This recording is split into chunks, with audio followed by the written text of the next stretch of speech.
Hello,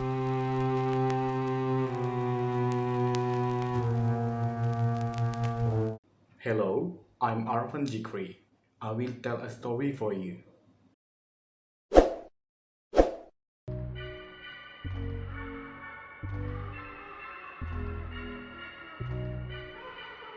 Jane Toppan, born Honora Kelly, was an American serial killer nicknamed Jolly Jane. After her arrest in 1901, she confessed to 31 murders, but only 12 were confirmed. Toppan is quoted as saying that her ambition was to have killed more people, helpless people, than any other man or woman who ever lived. Toppan worked as a nurse from around 1885 to 1902. Her victims consisted of her patients and their family members. Early life. Jane Toppan was born Honora Kelly on March 31st, 1854, the daughter of Irish immigrants. Her mother, Bridget Kelly, died of tuberculosis when she was very young. Her father, Peter Kelly, was well known as an eccentric and abusive alcoholic, nicknamed by those who knew him Kelly the Crack, as in crackpot.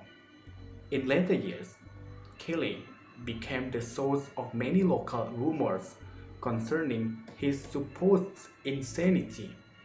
The most popular one being that his madness finally drove him to sew his own eyelids closed while working as a tailor in 1860. Only a few years after his wife's death, Kelly took his two youngest children, 8 years old Delia Josephine and 6-year-old Honora, to the Boston Female Asylum and orphanages for indigent female children. Kelly surrendered the two girls never to see them again. Documents from the asylum note that they were rescued from a very miserable home. No records exist of Delia and Honora's experiences during their time in the asylum, but reportedly Delia became a prostitute while their older sister Nellie, who was not committed to the orphanage, was committed to an insane asylum. In November 1862, less than 2 years after being abandoned by her father, Honora Kelly was placed as an indentured servant in the home of Mrs. Anne C. Toppan of Lowell, Massachusetts. Though never formally adopted by the Toppans, Honora took on the surname of her benefactors and eventually became known as Toppan. The original Toppan family already had a daughter, Elizabeth, with whom Honora was on good terms. Murders. In 1885, Toppan began training to be a nurse at Cambridge Hospital. Unlike her early years, where she was described as brilliant and terrible, at the hospital she was well liked, bright and friendly, evoking the nickname Jolly Jane. Once Toppan became close with the patients, she picked her favorite ones. The patients were normally elderly and very sick. During her residency, Toppan used her patients as guinea pigs in experiments with morphine and atropine. She altered their prescribed dosages to see what it did to their nervous system.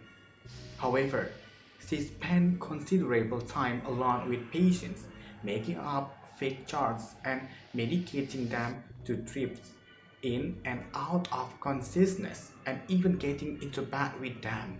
Toppan was recommended for the prestigious Massachusetts General Hospital in 1889. There she claimed several more victims before being fired the following year. She briefly returned to Cambridge but was soon dismissed for administering opiates recklessly. Toppan then began a career as a private nurse and florist despite complaints of petty theft. Toppan began her poisoning spree in earnest in 1895 by killing her landlord, Israel Danam, and his wife. In 1899, she killed her foster sister Elizabeth with a dose of strychnine. In 1901, Toppan moved in with the elderly Alden Davis and his family in Potomac to take care of him after the death of his wife, Mattie, whom Toppan had murdered. Wow. Within weeks, she killed Davis, his sister Edna, and two of his daughters, Minnie and Genevieve. The surviving members of the Davis family ordered a toxicology exam on Alden Davis' youngest daughter, Minnie. The report found that she had been poisoned, and local authorities assigned a police detail on Toppan to watch her trial. On October 29, 1901, she was arrested for murder.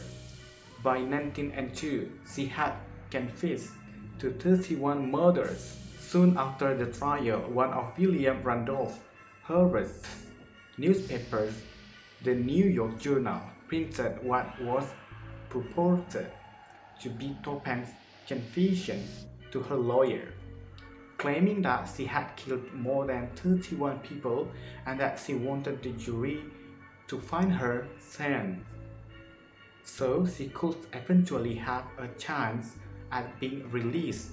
Toppan insisted upon her own sanity in court, claiming that she could not be insane if she knew what she was doing and knew that it was wrong. But nonetheless, she was declared insane and committed. On June 23, 1902, in the Barnstable County Courthouse, she was found not guilty by reason of insanity and committed for life in the Taunton Insane Hospital.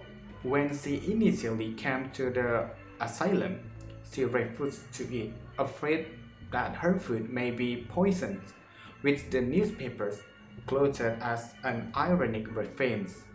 She stayed in the asylum until she died in 1938 at the age of 81. There was a media resurgence of the story after her death, claiming her to be America's first serial killer. It is a horrible story, guys. What do you think? See you soon in another video. Bye.